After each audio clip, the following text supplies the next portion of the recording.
Tahun ini merupakan tahun kedua umat muslim merayakan Hari Raya Idul Fitri.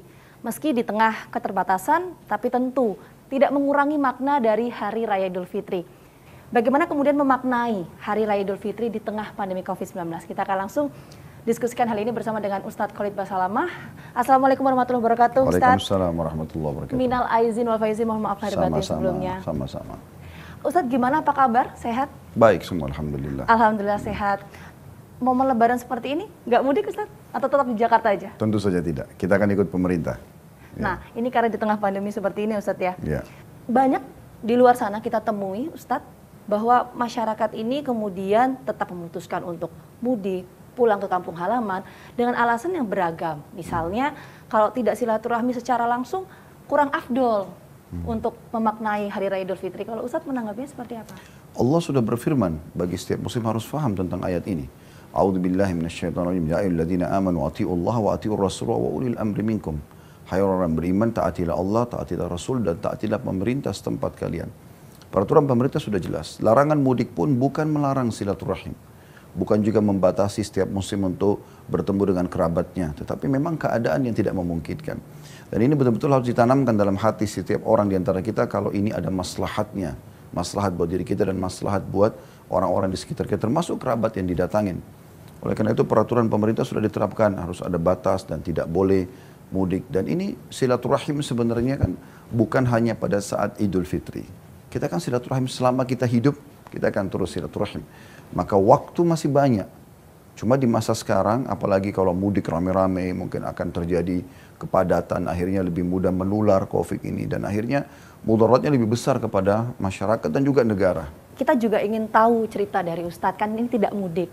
Sebelumnya di tahun 2020 tentu ada kabar duga juga datang dari ayahanda Ustadz Khalid. Ya. Itu karena COVID-19, betul ya Ustadz? Betul, ya? betul. Bisa diceritakan seperti apa itu Ustadz? Alhamdulillah kami selalu bersyukur kepada Allah atas sebuah takdirnya. Dan memang ayahanda meninggal karena COVID-19.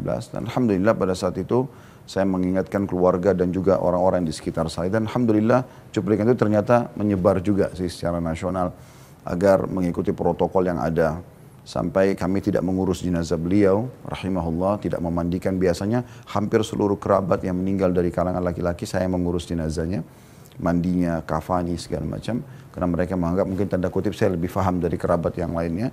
Tapi kali ini tidak bisa sama sekali. Kami terima ayah kami dalam kondisi sudah dipeti dan sudah diurus. Kemudian kami hanya bisa mensolati, tapi itu pun di luar peti. Jadi tidak bisa melihat wajah ayah lagi pada saat itu. Saya mungkin cuma masuk sekali saja di ruangan pada saat itu dengan menggunakan APD lengkap. Kemudian setelah itu beberapa hari kemudian kami diberitakan beliau meninggal. Lalu kami sholatin dan kami mengantar. Dan itu pun hanya sampai ke pagar pemakaman saja. Kami tidak bisa masuk sampai ke dalam. Dan Alhamdulillah saya sudah bisa memberikan pengertian kepada para keluarga terutama. Orang-orang terdekat, adik-adik dan kakak saya terutama saya, dan mereka bisa mengerti. Dan Alhamdulillah dengan itu juga ternyata menjadi sebuah edukasi tambahan kepada masyarakat yang mungkin bisa menjangkau apa yang kami sampaikan. Kalau kita melihat juga situasi pandemi tentu berbeda dibandingkan dengan tahun-tahun sebelumnya Ustadz. Apa hikmah yang umat muslim tentunya bisa ambil dari situasi yang berbeda ini? Banyak sekali. Yang pertama itu adanya kekuasaan Sang Pencipta Allah. Allah Maha Kuasa, bisa melakukan apa saja.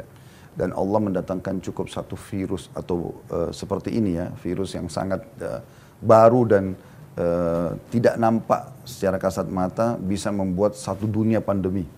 Ini menunjukkan pasti ada kuasa Sang Pencipta dan ini tidak bisa dihindari. Sebagaimana juga kematian terjadi, sebagaimana juga kelahiran dan segala macam fenomena alam, pergantian siang malam. Ada tanda-tanda kekuasaan Sang Pencipta Allah. Dan ini penting dalam kehidupan setiap muslim karena memang mereka diperintahkan untuk mentauhidkan Allah, mengesahkan Allah. Mungkin kesepakatan secara internasional antara negara-negara dalam menerapkan protokol dan berbagi ilmu tentang pengalaman dan seterusnya. Dan ini tidak asing karena di dalam Islam bahkan seperti contoh haji sempat ditutup pada tahun lalu kecuali orang lokal.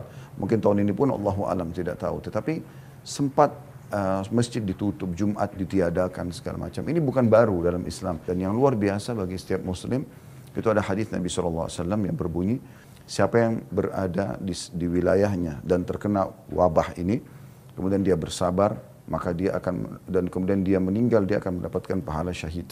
Tapi Ibnu Hajar mengatakan rahimahullah, beliau mengatakan pahala syahid ini akan diberikan kepada siapapun yang terkena wabah di wilayahnya walaupun dia tidak meninggal. Kalau kita melihat sekarang ini momen Hari Raya Idul Fitri, bicara soal musibah tidak hanya pandemi COVID-19, tapi juga ada saudara-saudara kita di luar sana yang saat ini juga tengah menghadapi cobaan lain selain pandemi COVID-19 seperti kebakaran yang terjadi di Penjaringan Jakarta Utara. Apa yang bisa Ustadz sampaikan kepada saudara-saudara kita di sana? Semua musibah pasti ada sebab. Ya. Jadi kita bisa bedakan mana musibah, mana bencana. Kalau musibah lebih kepada individual, kayak orang kena penyakit, individual, mungkin bangkrut usaha segala macam. Kalau bencana ini merata, hampir semuanya kena. Nah, kalau musibah yang sifatnya individual, itu memang bisa terjadi kalau dia orang beriman, maka jadi pembersihan dosa dia. Dan itu pasti Allah akan uji. Ya. Karena Allah mengatakan dalam surah Al-Baqarah, "A'udzubillahi minasyaitonir wa la nabluwannakum bisyai'in minal khaufi wal ju'i wa naqsin minal amwali wal anfusi wath thamarat wa basyiris sabirin." Kami pasti akan menguji kalian, kata Allah. Itu diuji dengan sedikit rasa takut, rasa lapar, dan juga kurangnya hasil panen. Dan sampaikan berita gembira kepada orang-orang yang beriman. Jadi ada seperti itu, dan tidak mungkin kita lupa. Siapa di antara kita tidak pernah sakit flu, demam, keselio, ditipu orang, digunjing. Itu semua hal yang rutin terjadi. Tapi tujuannya kalau orang beriman untuk membersihkan dosa dia dan meninggikan derajat. Dan juga dia ambil pelajaran dari situ. Allah menyebutkan dalam surah Hud, itu ayat 117 ingat saya. A'udzubillahi minasyaitonirrajim. Wa ma kana rabbuka liyuhlikal qura bidhulmin wa ahluha muslihun. Tuhanmu, hai Muhammad, tidak akan pernah membinasakan satu negeri. Gak mungkin datang bencana, tsunami, banjir, longsor, segala macam, sementara mereka berbuat kebaikan. Berarti ada masalah di situ. Harusnya dijadikan sebagai muhasabah. Tapi itu pun adalah bentuk kasih sayang Allah. Mungkin kebakaran juga yang terjadi ini peringatan dari Allah Subhanahu wa taala. Ada hal apa yang harus dijadikan sebagai bahan muhasabah? Tentu tanpa menyalahkan siapapun individu yang tertimpa musibah itu. Tapi kita lihat sisi gambaran agama secara teori, ini ada hal yang harus dijadikan bahan muhasabah. Dan tidak ada yang mustahil Allah bisa mengembalikan semua yang sudah terbakar itu dan semua yang hilang itu kalau mereka kembali kepada Allah. Baik, terima kasih Ustadz Khalid Basalamah. Semoga masyarakat juga bisa tercerahkan, bisa memaknai momen Hari Raya Idul Fitri di tengah pandemi COVID-19 ini. Assalamualaikum warahmatullahi wabarakatuh. Waalaikumsalam warahmatullahi wabarakatuh. Dan kita akan temukan fakta berikutnya.